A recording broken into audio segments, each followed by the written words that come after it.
It's one of the great architectural wonders of the world. China's Forbidden City, a vast collection of buildings all made mainly of wood. It's the largest complex of palace buildings anywhere in the world. Said to have had more than 9,000 rooms, it was a place of staggering power, home to China's rulers for 500 years. It was filled with dazzling treasures. Planned over a decade, major construction took just 4 years, but it raises many questions. How did they build it? Where did the resources come from to create something so vast? Behind this grand edifice was a great superpower. Ming Dynasty China. They had the most powerful economy and technology much more in advance of the West. But can scientists decode this ancient wonder? Unravel its engineering secrets? And discover how it withstood one of nature's great forces, earthquakes. Earthquakes are frequent here, so they pose a huge threat to our heritage. What's it gonna take to knock this thing down?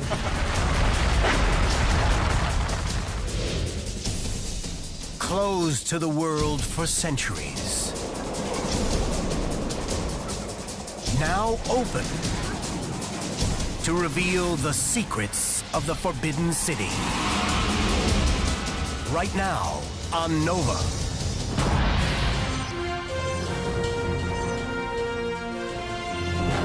Major funding for Nova is provided by the following.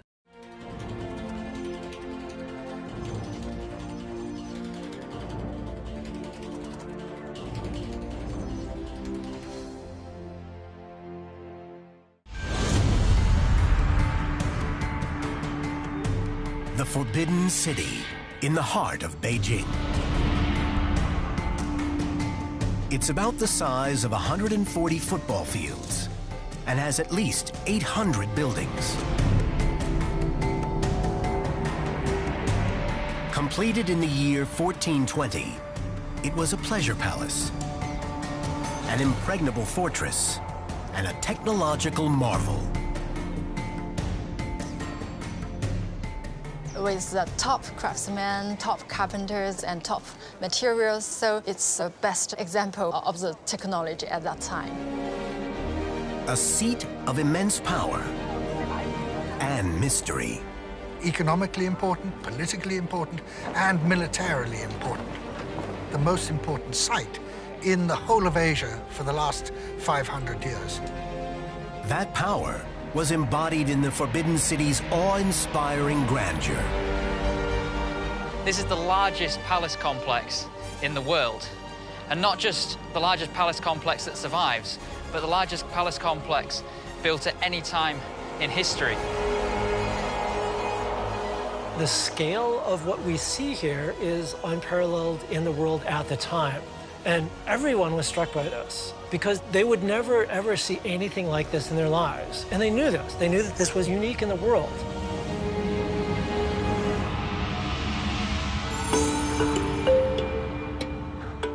Built primarily of wood, the complex follows a clearly laid out plan, aligned on a north-south axis. It was home to vast halls, the private quarters of the imperial family, temples reflecting the many forms of worship observed there, including Buddhism, Taoism, and Confucian philosophy. And it was built at an incredible pace. Major construction of the original Forbidden City buildings took just 4 years. In comparison, the great cathedrals of Europe took decades, even centuries to complete. There are two pressing questions at the heart of the Forbidden City. How was it built on such a massive scale so quickly? And how has it survived the powerful earthquakes that have repeatedly struck the region over the centuries. China's extensive imperial documents go back thousands of years. Recording everything from battles to earthquakes, they enable researchers to build up a detailed picture of China's seismic history. This is the earthquake fault map of northern China, and Beijing is located here, right by this fault. All the red stars are earthquakes that occurred in the past 3,000 years or so, recorded in the historical books. So since the construction of the Forbidden City, we can see 4 large earthquakes. They really jump around from fault to fault. In 1976, a massive earthquake shook Beijing. At magnitude 7.8, it was centered in Tangshan City, around 90 miles east of the capital. In just 15 seconds, it killed at least 250,000 people. The highest death toll of any earthquake in the 20th century.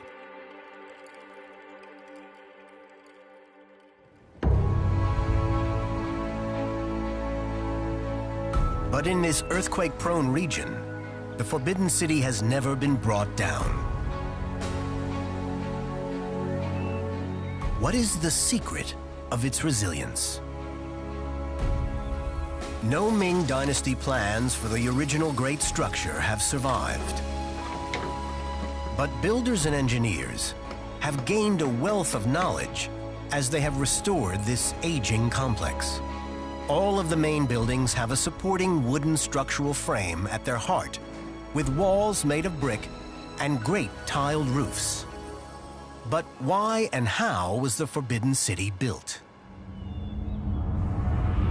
It was the idea of one man, a military commander, emperor, and visionary, known as Yongle. Without the Yongle Emperor, you simply would not have had a Forbidden City that we see today. Chinese history would have taken a completely different path, and China would not have the civilization that lasted down to the present day. Ruling from 1402 to 1424, he was the 3rd emperor of the Ming Dynasty.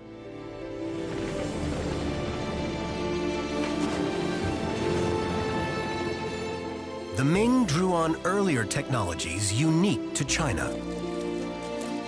Most importantly, it was printing, paper, gunpowder, and also nautical technology. These were all things that were unknown in the West, even lavatory paper. The vast Ming Empire stretched from what is now Vietnam almost to Mongolia. Both a scholar and a military commander, Emperor Yongle built the Forbidden City as the center of his new capital at Beijing. It was an historic decision, built to shift control into his own northern power base and to be close to the troublesome border plains occupied by the Mongols. But unbeknownst to him, Beijing is in an earthquake zone. Not only are earthquakes here frequent, their causes are not clearly understood. By contrast, a massive 20th century earthquake took place in 1906 in San Francisco, followed by a deadly fire. The city was virtually flattened, and the reason is clear.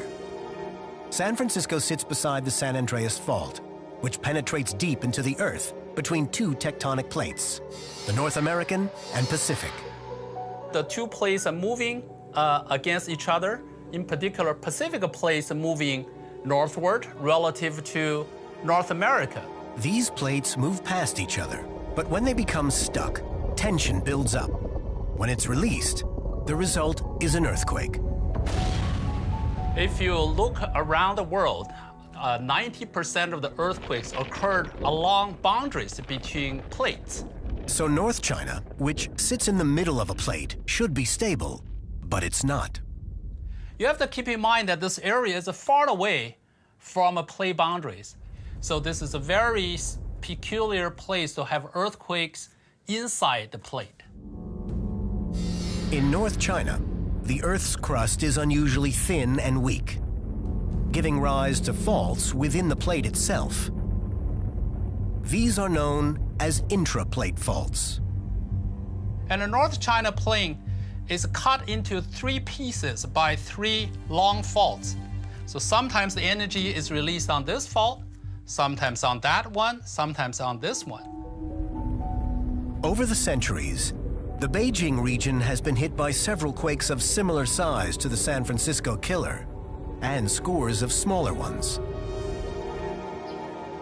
Dr. Zhou, the Forbidden City's resident seismologist, believes the Forbidden City was designed with earthquakes in mind. They had a lot of experience with earthquakes, which shaped the building of the Forbidden City.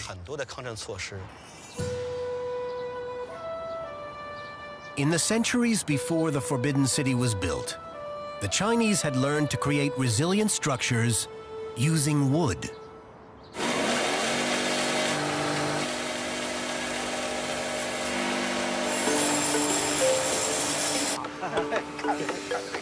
American woodworker Richard Wyborg This is incredible. has long made a study of China's ancient wooden structures. I saw a photograph of a man sitting on the roof of a pagoda, and in comparison to the size of the timbers, he looked tiny. And just the massive quality of the wood, the intricacy, the number of pieces connected together, a light went on and I said, I've got to find out more about this. A resident of San Francisco, Richard wants to understand how the buildings of the Forbidden City have withstood earthquakes. Today, he's visiting Tai Miao Temple, the temple of ancestral worship, built by Emperor Yongle in 1420. This huge hall was where sacrifices were made to honor the emperor's ancestors, in the hope of bringing good fortune.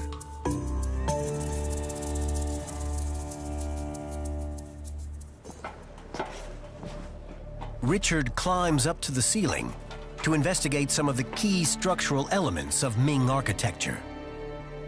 Here we are in a place I never imagined I'd be, 20 feet off the ground in a Ming imperial building. High up, Richard gets right next to a set of brackets that link the timber frame to the roof. These are called dogong, and they support a roof and stabilize the building. A bracket set is a complicated puzzle, many different parts that fit together to make a whole. And what we're hoping to discover is A, how they're made, and B, why they were made. Simple dogong brackets go back 3,000 years. They gradually became more and more complex. By the time the Forbidden City was built, they had become essential structural elements. Every building has a forest of dogongs, linking the columns and beams to the roof. In Beijing's Architecture Museum, Richard Wyborg takes one of these brackets apart. Now, after taking a deep breath, we'll try and put this back together again. The only things holding it together are precise carpentry and layers of interlocking pieces. You can see this isn't, even for somebody who's done it a few times, it's complicated. One piece goes in the front here. There you have it, a bracket set. So you can see it's a little bit flexible. It's very strong. Pressing down, it can take a tremendous amount of weight. It ties together with other parts of the building and is a beautiful, creative feature of Chinese architecture. A key function of the dogong brackets is to distribute the heavy weight of the tiled roof. They do that by channeling the load evenly onto horizontal beams and down through the narrow columns supporting the roof. The dogong has the role of connecting the columns to the purlin and the rafter that forms the roof. The dugong is like an element that funnels in all the loads and redistribute it on the top of the column in a very uniform way. But what role do the dugong play in protecting the buildings of the Forbidden City from the region's powerful earthquakes?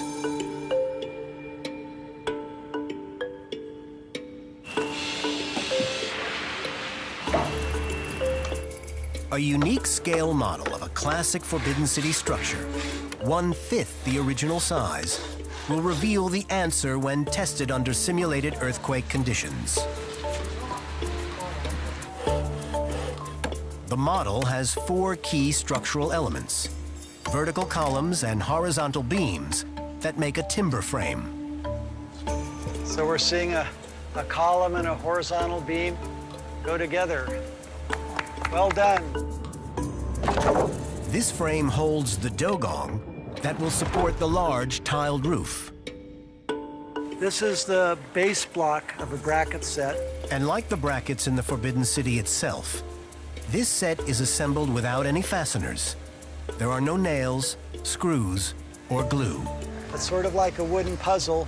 It's so fabulously complex. This is a wonderful combination of form and function. You know, very artistic, very imaginative, and very strong. It's a very sophisticated piece of woodworking, and we're going to see what will happen to it when we subject it to the extreme forces of the earthquake test. This model is patterned on a building in the private area of the Forbidden City, the Palace of Longevity and Health. It's a typical Forbidden City structure. What you immediately notice is this huge golden roof that curves outwards away from the building in a way that you just don't see in European architecture. Looking up here, what we have is these elegantly colored crossbeams decorated with imperial dragons and phoenixes.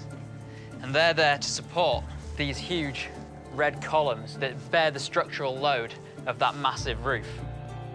But if you look up here, in between the crossbeams and the roof, underneath that mesh, there's these flower-shaped dugong. Together, these 4 structural components, columns, beams, dugongs, and roof, somehow protect these buildings from earthquakes. But how do they work together? To find the answer, the scale model is reassembled in a seismic lab, ready for a series of shake table tests that will subject it to dozens of simulated earthquakes. These will push the columns, beams, brackets, and roof to their limits. Wow, the roof is so big. It's amazing. Yes, it is. This is a very authentic, traditional timber frame building. The model has traditional Ming-style brick walls, 2 layers of brickwork with rubble between. Yes, we are ready to start. Okay, let's go. Altogether, it weighs over 3 tons and could endanger anyone standing nearby. So a safe zone is created around the shake table in all directions. Test 1, start! As the test begins, the shake table moves horizontally, replicating the energy and impact of an earthquake. Gradually, the acceleration increases. Finally, 3 tons of Ming-style architecture starts to move. The engineers have never tested a model like this before. No one knows how long it will last. An earthquake's size is defined by its magnitude, the amount of energy released. Magnitude 4 is generally considered a weak earthquake that most modern structures can survive. But what about the model, based on an ancient design? the magnitude rises gradually. The model survives a 4, and then a 4.5. The sound was like the creaking of a ship, the wood compressing, twisting, groaning, but no obvious damage. Next is magnitude 5, a massive increase with over 30 times the energy of a 4.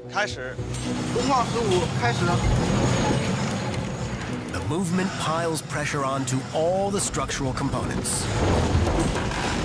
As the magnitude progresses beyond 5, the sideways movement proves too much for one of the brick walls.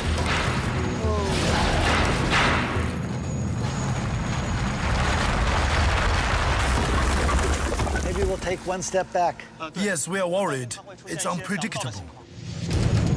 While the timber frame flexes, the walls are just too brittle. The second wall topples. In traditional Chinese building, the walls have only the role of defining and dividing the space.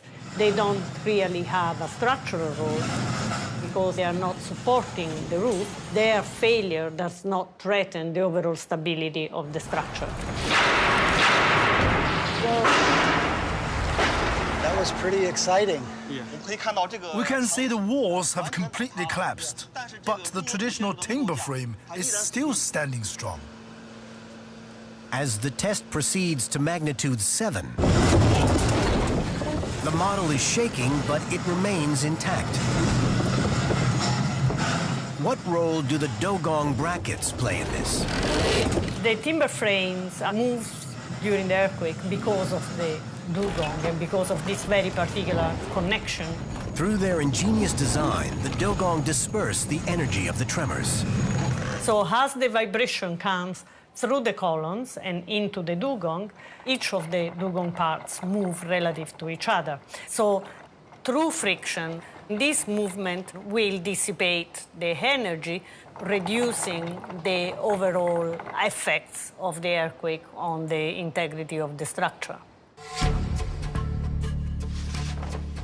In addition to structural elements, to build the Forbidden City, Ming architects and engineers had to come up with ideas and innovations on an enormous scale. Before the main building phase could begin, a decade of preparation was needed to set up a vast and complex system of logistics, to conscript a huge labor force, and create a massive supply chain across China. Because Beijing lacks natural resources, virtually everything had to be brought here, including much of the wood. The Forbidden City's palaces, temples, and the Emperor Yongle's great halls are dominated by tall wooden columns.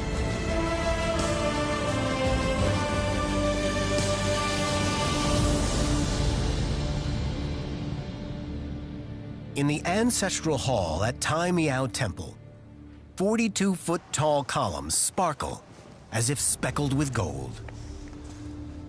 Look at this magnificent column, so round and so smooth. Imagine how big the tree was that this came from.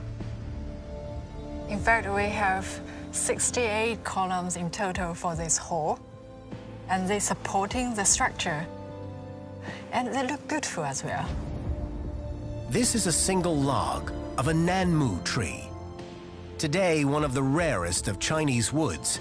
It's straight, dense, and resistant to rot. Just one of these great logs weighed over 40 tons. But Nanmu trees grow more than 1,000 miles from Beijing, in Sichuan, to the southwest, hidden deep in mountainous forests. Felling the trees and then dragging the heavy logs to the Yangtze River for transportation was treacherous. According to a local saying, 1,000 people go into the mountains and only 500 come out. The mortality rate is terrible. Despite the cost and risks, the emperor demanded nearly 100,000 logs to be imported from the southwest. These alone could take 4 years to reach Beijing. The Forbidden City also needed golden-colored floor tiles made with special clay in Jiangsu province, 600 miles away. Perfectly polished, each tile took more than a year to make. 80 million bricks were produced in kilns on an industrial scale outside Beijing. And piles of gold leaf, hammered by hand, to 1/500th the thickness of a human hair, produced in specialized workshops in distant Nanjing. But how did all these supplies reach Beijing at the right time? To accomplish this, the emperor's engineers extended China's ancient Grand Canal. A simpler version was constructed over 1,000 years earlier. But Yongle revitalized and expanded it into a water superhighway, able to carry everything needed to Beijing.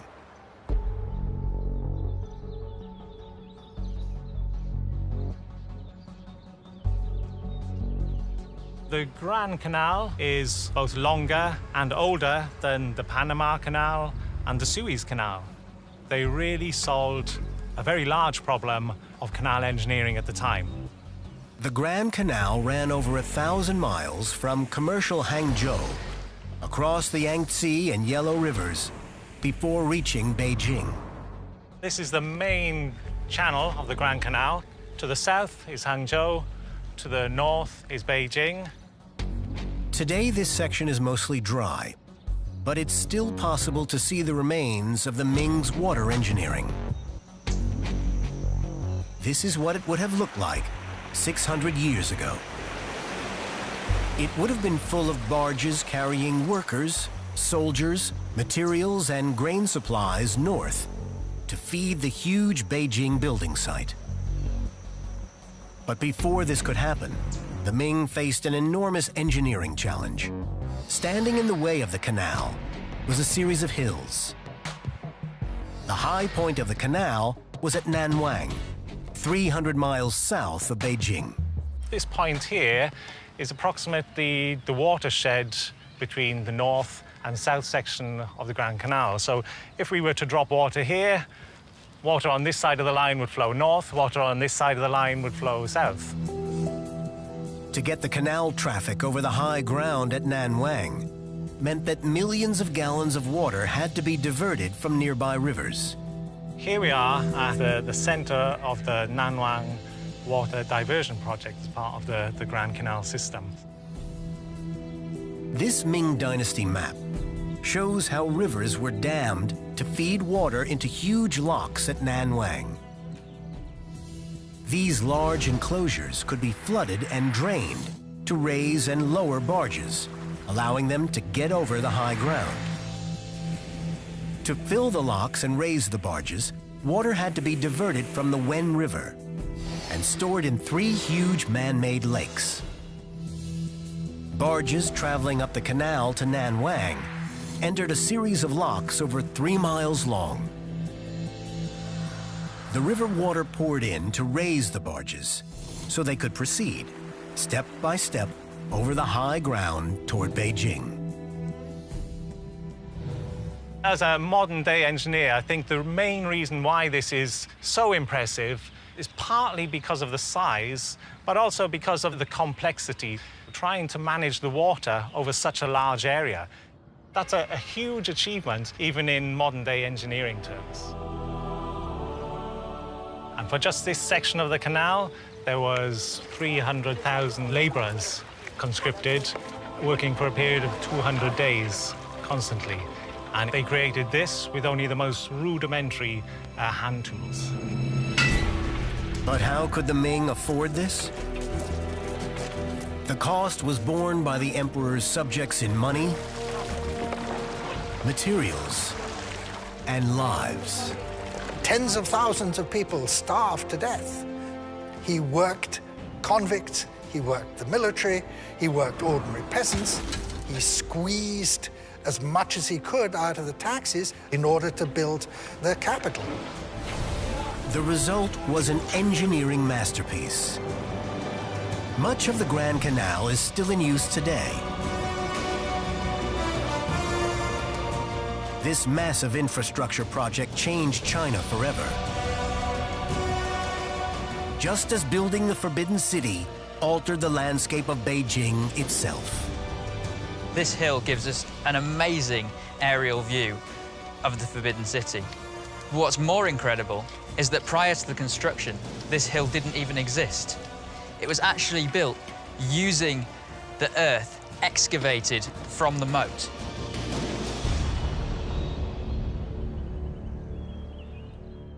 All this was produced through the meticulous planning Emperor Yongle demanded.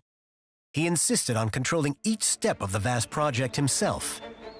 But there were some forces neither he nor his successors could control. Back at the seismic lab, Dr. Zhou and Richard Wyborg are ready to continue the shake table tests on the scale model of a Forbidden City building. They're still there too. Having reached magnitude 7 with only the brick walls falling, they now want to see if the model can withstand the force of an even greater earthquake, magnitude 7.8. This matches the size of the 1976 Tangshan City earthquake that killed 250,000 people east of Beijing. It's a massive human disaster, and many, the whole families, not a single person survived this event. In just 15 seconds, 85% of the structures in the city were destroyed. The Tangshan area has this traditional stone type of buildings. So basically all the walls, all the houses, they were all constructed by very heavy rocks, good for insulating heat and cold, but they're not very good at resisting earthquakes. If the heavy stone buildings of Tangshan failed to resist a magnitude 7.8 earthquake, how will the wooden model perform under a similar assault? Get ready to jump. Whoa! It scared me, I'll tell you. Will the columns and beams, the dogong brackets, and the heavy tile roof stand up to such powerful shaking? Amazingly, even after a period of 30 seconds, longer than many real-life earthquakes, they do.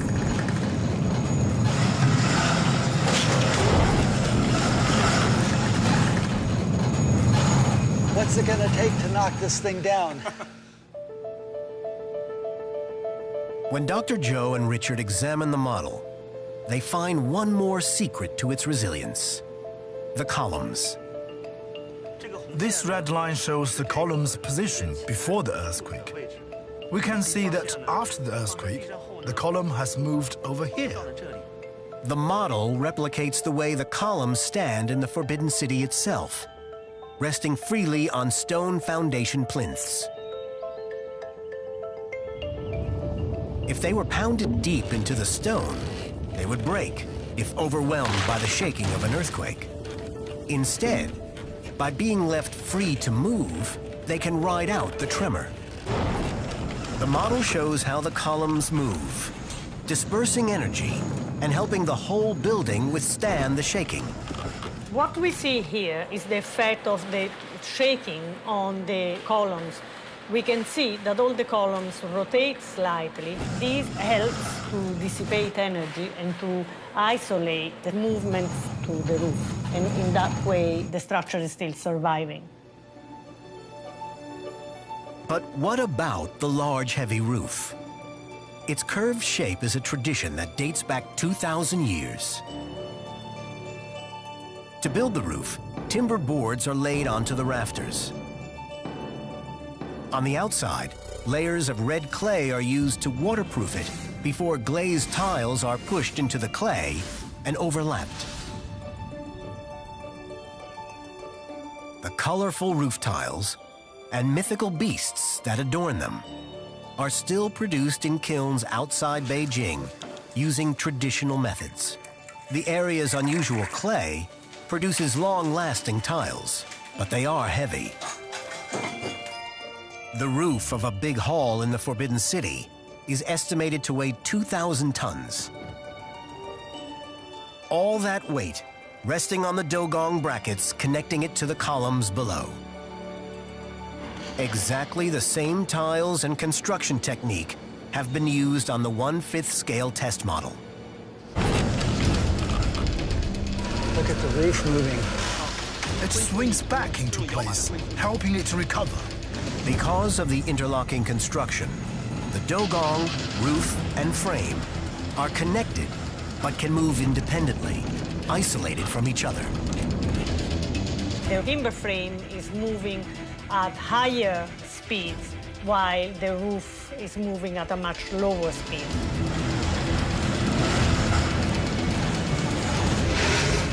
Slow motion reveals how the movement of the roof lags behind the timber frame.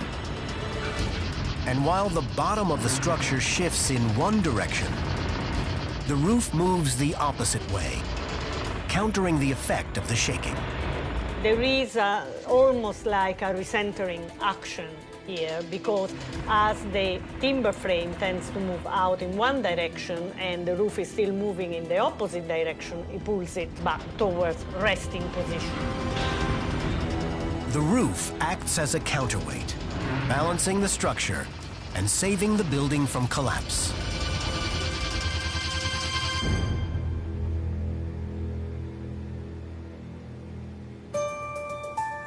But state-of-the-art engineering, carpentry, and logistics alone did not satisfy the ambitions of the Ming Emperor Yongle.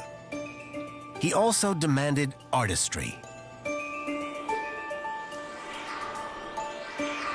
The centerpiece of the Hall of Preserving Harmony is a magnificent grand staircase. It's the largest stone sculpture in the Forbidden City, showing dragons playing in the clouds. Hand-carved from a single vast block of marble, more than 50 feet long, it weighs over 300 tons, more than 2 jet airliners. This marble came from quarries 40 miles from Beijing, but getting the raw stone from the quarry to the Forbidden City was a major challenge. After the stones were quarried, they were too large for human labor to move. So, what did they do? Beijing's climate is harsh, and in the winter, the area freezes over. Ming records describe an ice road shaped by engineers to cross any obstacle. But how did the Ming move the massive marble blocks along the ice roads? Rob Dwyer-Joyce is an engineer who researches friction. He has designed an experiment to answer this question. What we have is a wooden sled, and we've loaded it with stone weighing about a ton, 1,000 kilograms or 2,200 pounds. And we're going to do an experiment to try to pull this along by hand on the ice. This is going to be quite difficult because it's... No, we can't get shifted. As they struggle, a whole ice hockey team comes to the rescue.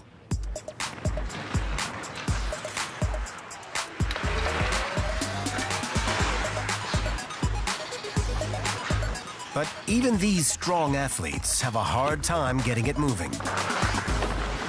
Whoa! So how much force does it take to get a 1-ton sled moving across the ice? So now we put a load cell in front of the sled, and we're going to measure the force on this load cell as the guys start pulling. And now let's have some more skaters. And again.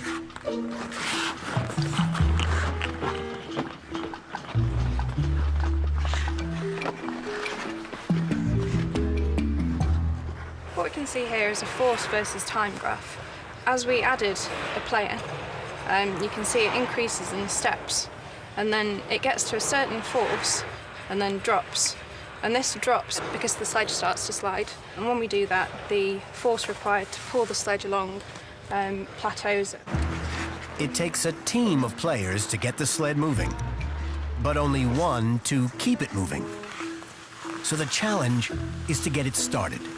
We know from historical sources that the Chinese had water supplies along the route that they were moving the stones, and it's not quite clear what they used that water for.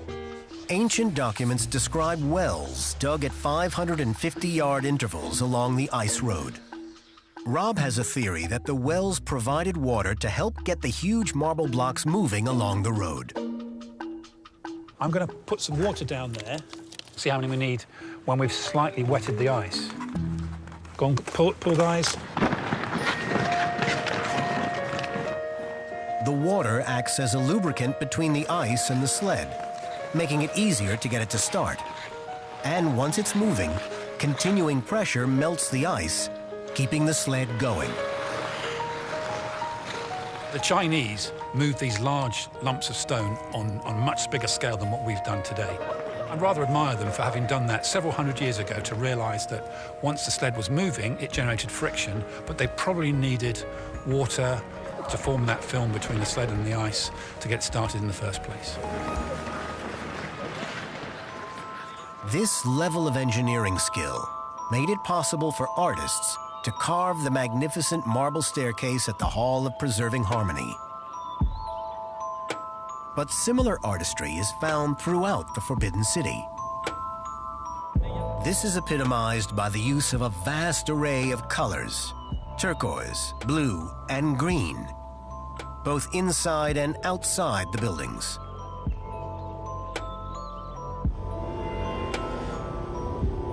New discoveries about the Forbidden City's paint are now coming to light. The Hall of Mental Cultivation was built in a quiet, private area of the Forbidden City, which is being restored. Dr. Lei and his team are working to identify the precise pigments used in the paints. The paint is falling off. So first of all, we need to find out what type of paint it is. The scanner emits X-rays, which are reflected back in a unique frequency for each element in the pigment. Back in his lab, Dr. Lei uses both the scan data and a microscopic examination of paint fragments to identify the precise pigments used. It looks like a man-made pigment. It's called smalt. Blue smalt is not a naturally occurring pigment, and it wasn't made in China. It's a synthetic color, made by adding cobalt oxide to molten glass. It was made in Europe after China's Ming period, so these layers of paint were likely applied during a later restoration, and may be evidence of international trade and exchange. It also suggests that no expense was spared to decorate the Forbidden City with the world's finest materials. Today, the Forbidden City is a World Heritage Site that attracts 16 million visitors a year. But 600 years ago, these halls and courtyards were reserved for the elite. The name itself, the Forbidden City, indicates that ordinary people were not welcome here. It took over 1 million laborers to build the expansive complex. In December 1420, it was complete. Diplomats and dignitaries arrived from across Asia for its grand opening ceremony. Visiting ambassadors describe how elephants flanked the main gate. 100,000 people from the Ming Empire and beyond filled the Great Square. They've never seen this level of craftsmanship. They've never seen the scale of Beijing or the Forbidden City. They're overwhelmed by just the physical space. And of course, that is the intention of building the Forbidden City. It's this statement of political power, the power of the dynasty, but also the power of the emperor, the man who sits on the throne. And for most people at the time, they were persuaded, yeah, that's right. This is the most powerful man in the world. The emperor's day typically began at the Palace of Heavenly Purity. This courtyard and the palace behind me is the most sacred location in the entire Forbidden City. This was Yonglu's residence.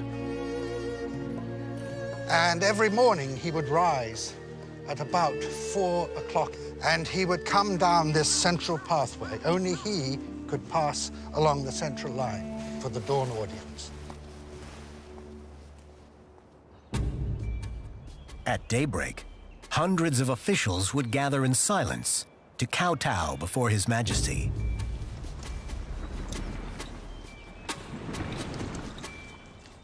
Filling the courtyard in front of the city's grandest structure, the Hall of Supreme Harmony. In the very center is the throne.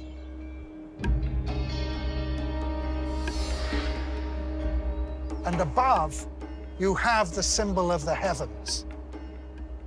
And the throne is directly underneath the heaven. Why? Because the emperor is the son of heaven. China's traditional belief system demanded that the emperor constantly prove he had the mandate of heaven. And he had to demonstrate as well that he was worthy to rule by maintaining a careful balance between the earthly and cosmic orders. But that harmony could be disrupted by nature. Fire, caused by accidents or lightning strikes, was a constant threat to these mainly wooden structures. The Hall of Supreme Harmony itself burned down many times. But another great fear was earthquakes. On the morning of September 2nd, 1679, Beijing was struck by disaster. The city was hit by one of the biggest earthquakes in its entire history.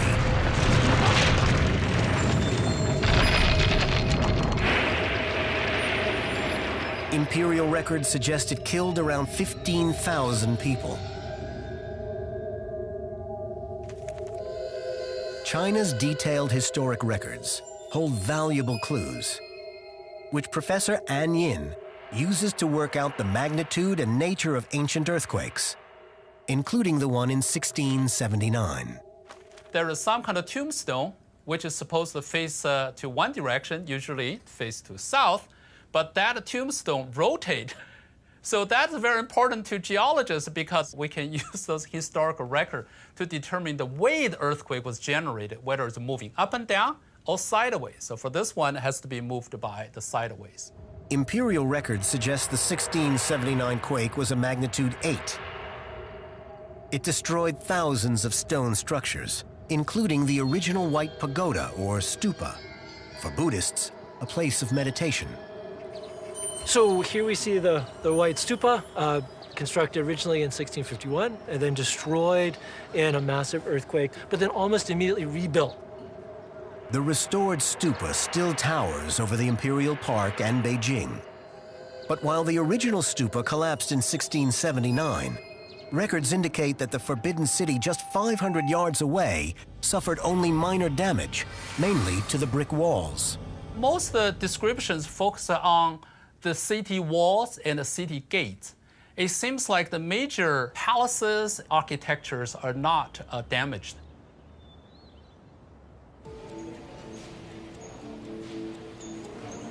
But can the model, in its final seismic test, withstand a force even greater than the 1679 earthquake?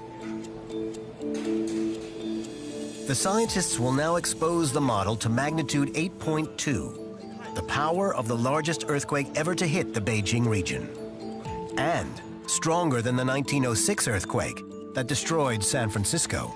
Magnitude 8.2, begin.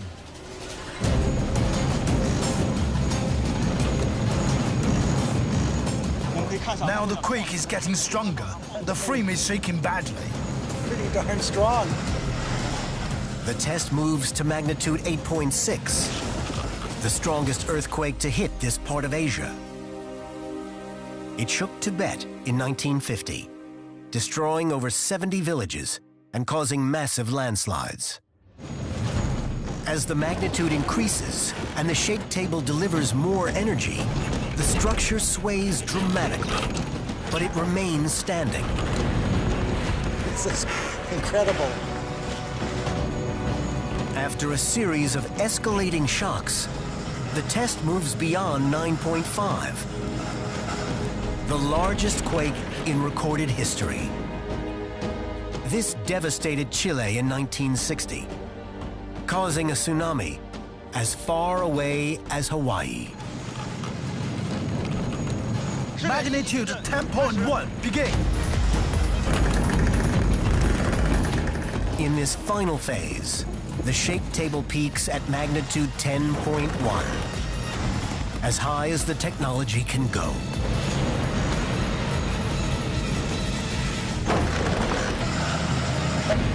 The test must come to an end. Test finished. We wanted to break this building, and it wouldn't break. So, wonderful test. What was most surprising to me was how much the building could move, how flexible it was. This is a fabulous proof of the genius of Chinese traditional architecture. To build the Forbidden City 600 years ago, the Ming Chinese had to meet a vast array of challenges. Mastering logistics on land, water, and ice. Applying engineering ingenuity and carpentry skill. And demonstrating artistry of color and design. It cost thousands of lives and the toil of a nation. But they built a city unique in all the world. At least 800 buildings, mainly all out of wood. It was the Ming Dynasty's most enduring creation. The beating heart of their empire. The Forbidden City.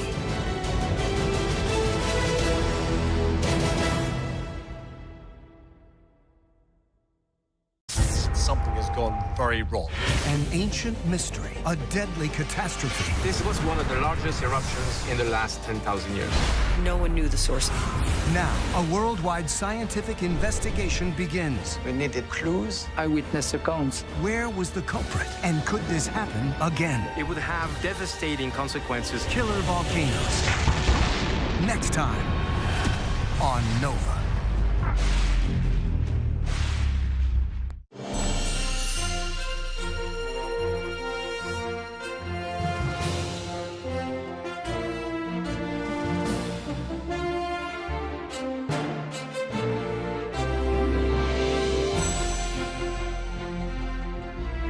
This Nova program is available on DVD. To order, visit shoppbs.org or call 1-800-PLAY-PBS. Nova is also available for download on iTunes.